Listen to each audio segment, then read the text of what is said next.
Churchill, Manitoba, known as the polar bear capital of the world. This faraway place, located on the Hudson Bay, has been on my radar for years.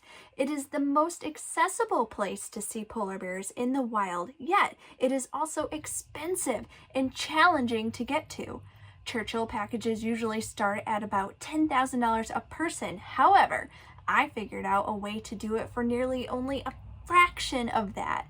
This place has been one of the most incredible places we have ever been, offering us new experiences and glimpses into ways of living brand new to us. In this video, we are going to share with you how we made this incredible journey come to life.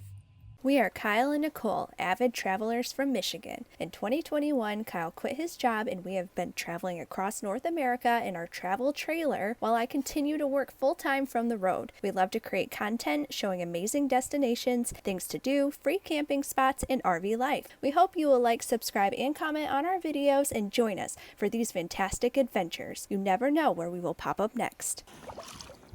It is a wonderful morning because today we are leaving the Badlands in South Dakota and we are beginning our 1,216-mile journey north to the town of Gillam, Manitoba, where we will then board a train and take it 9.5 hours to Churchill, Manitoba, right on the Hudson Bay, in search of beluga whales, polar bears, and the northern lights.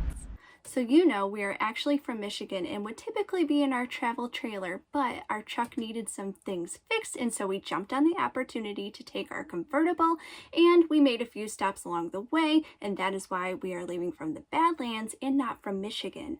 There are two ways to get to Churchill. The first is by plane. This is by far the fastest way to get to Churchill at only 2.5 hours from Winnipeg to Churchill. However, it is also the most expensive because it is going to be about $1,500 a person. The second way to get to Churchill is by train. You can take the train from Winnipeg. However, this is going to be your longest at 48 hours and it's going to cost you about $800. Most people opt to take the train from Thompson to Churchill. This is about $300 a person and 16 hours in the train. Kyle and Nicole, though, we do things a little bit differently. There is another stop after Thompson where it's only a 9-hour train ride and it's cheaper. We paid $122 US dollars for our train ride from Gillam to Churchill. So when I was doing my research, I could not find anybody else that went from Gillam to Churchill. Everybody always takes the train from either Winnipeg or Thompson. I could not figure out why. Because when I looked on the map, the two towns, Thompson and Gillam, are only 150 miles apart. So I was like, Kyle, why would we not do this? We're going to come back to that later. So our first day of driving, we are driving from Wall, South Dakota, and we're going to stop in Brandon, Manitoba. This is 530 miles, and it is the longest and most boring drive. You will see all sorts of farmlands, from sunflowers and other types of things, and not much else. The most exciting thing on our day was stopping in Rugby, North Dakota, which is the geographical center of North America, where we got to take a cool picture with this symbol. We then got to cross into Canada and get a cool picture with the car and a welcome to Manitoba sign. So we stayed in Brandon, Manitoba in a very poor hotel called the Colonial Inn. It was very cheap and very sketchy, and I was very nervous about staying here, but my cheapness puts me in those situations. Our second day, we drove another 500 some miles from Brandon to Thompson, Manitoba. This was another boring drive day. In our heads, we were driving way north to a super remote area, but to our surprise, we actually saw quite a bit of cars driving south. There were hardly any towns, gas stations were very sparse, and there were no fast food options until we got to Thompson. We did see some construction on the way, which was also really surprising. They periodically have rest areas, which are basically just spots to pull over and use a porta-john. We got to see a black bear cross in front of us, which was super cool. It has been a really long past 2 days in the car, seeing nothing but farm fields and then hay bales and then just trees. But 50 miles outside of Thompson is a provincial park where they have a beautiful waterfall, and it's a nice stop for us to go and get some steps.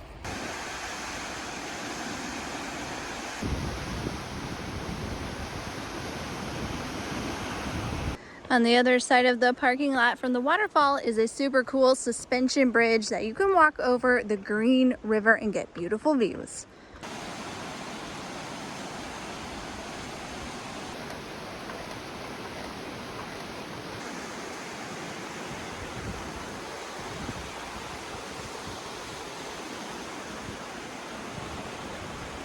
Thompson is the largest city in northern Manitoba with about 13,000 residents, and this is the town where most people who take the train to Churchill choose to leave from, because you could drive 7 hours from Winnipeg to Thompson or sit on a train for 32 hours instead.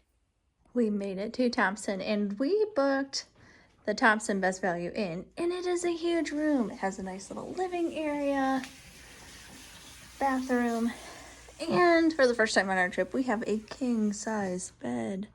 Our third day was the day we were going to drive from Thompson to Gillam, where we were going to catch the train to Churchill. We had already driven over 1,000 miles to get here, and we only had 154 left to go. But this day was by far the most stressful, most anxious of all the days. And we figured out why people don't want to take the train out of Gillam and why everybody takes the train out of Thompson. I wonder. I like to think that when I plan trips, I research everything. Well, I failed to research this. Once you leave Thompson, you're pretty much leaving civilization, and it doesn't take long. We turned onto a gravel road and we still have 150 miles to go. And Kyle is asking me all these questions and I have no answers. And he's starting to freak out, which makes me freak out. And now we're wondering, what kind of road condition are we going to find ourselves in? We're in a freaking Camaro. We're in a sports car. We see some other cars, not many, but they're all trucks. There's some semi trucks. There's just random, pickup trucks. Nobody is in a car, and first of all, we hardly see anybody to begin with.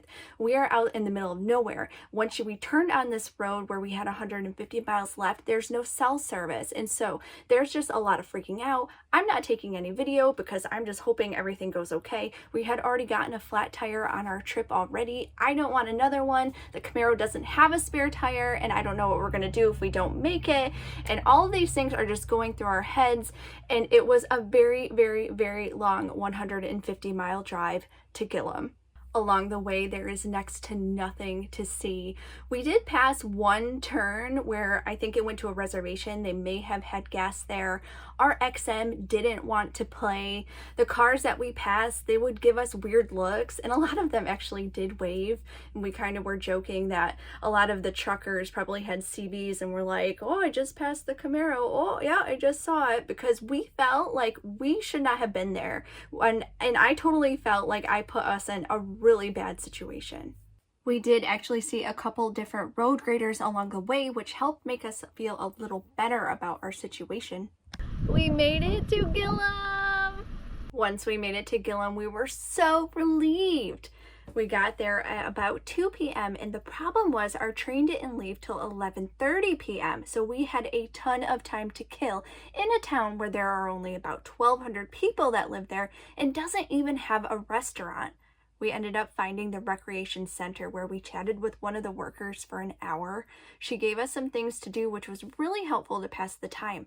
There are 3 dams in the area, and most people that live in Gillam work for Manitoba Hydro. We went to check out a few of the things she mentioned, and we ended up seeing 2 black bears. It was just a really long day there. We drove down every street they have, saw many of the residents multiple times, to the point where we felt like we were the creepy strangers showing up to a sleepy remote town. We got some food at the local grocery store, so that is how we ate. We found a park and kicked a ball around, and then we just spent some time on YouTube because the town had cell service. And then we watched our train get delayed an hour to now leaving at 12:30 a.m. All right, we're leaving our car. Bye, car. Going to wait for the train.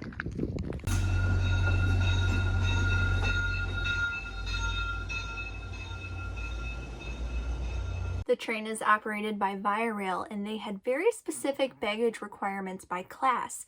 We booked the escape fare, which is the least expensive, and we could take one personal item such as a backpack and one checked bag, which was basically the size of a small suitcase. And when we got there, we were surprised to see other passengers had things packaged in cardboard boxes and duffel bags. And we figured on the route to Churchill, there probably isn't much enforcement, at least not in Gillam, about what you could bring. There were 2 people that boarded the train with us, and the one guy worked for Manitoba's DNR, and he was actually going to do polar bear patrol up there for a week, and he was bringing up some buddies some groceries. The car that we got to sit in was very empty. Since it was so late, you needed to be quiet because others were sleeping. The seats on the train actually turned, and we didn't have anybody sitting with us, so we were able to recline our chairs and put the footrests up and get really comfortable. One thing that we thought was odd is they don't really dim the lights much, and it's actually pretty bright on the train during the night. The train only made one other stop at Bird, which is also known as Fox Nation. This is the only other stop after Gillam and the farthest north in Manitoba that you can drive. Once daylight hit, you could see the terrain, and it was pretty barren. As we started to get closer to Churchill, they would announce, and finally we made it. We got off the train and we have finally made it to Churchill. I have planned to come here for months and months and months, and we are finally here. I am so excited because I have booked for us a whale kayaking tour. So we are going to go out paddling with some beluga whales. Hopefully we have awesome chances to see. What's that behind you? That is the Hudson Bay. Have you heard of the Hudson Bay? Oh my gosh, it is amazing, and it is roaring right now. It's so beautiful. Thanks for watching our video on our journey to Churchill. It was quite an adventure to get up here, but oh my gosh, it was well worth it. Make sure to stay tuned to watch our next video, where we will show you all the awesome things that we got to do and the amazing experiences that we had. You do not want to miss these videos.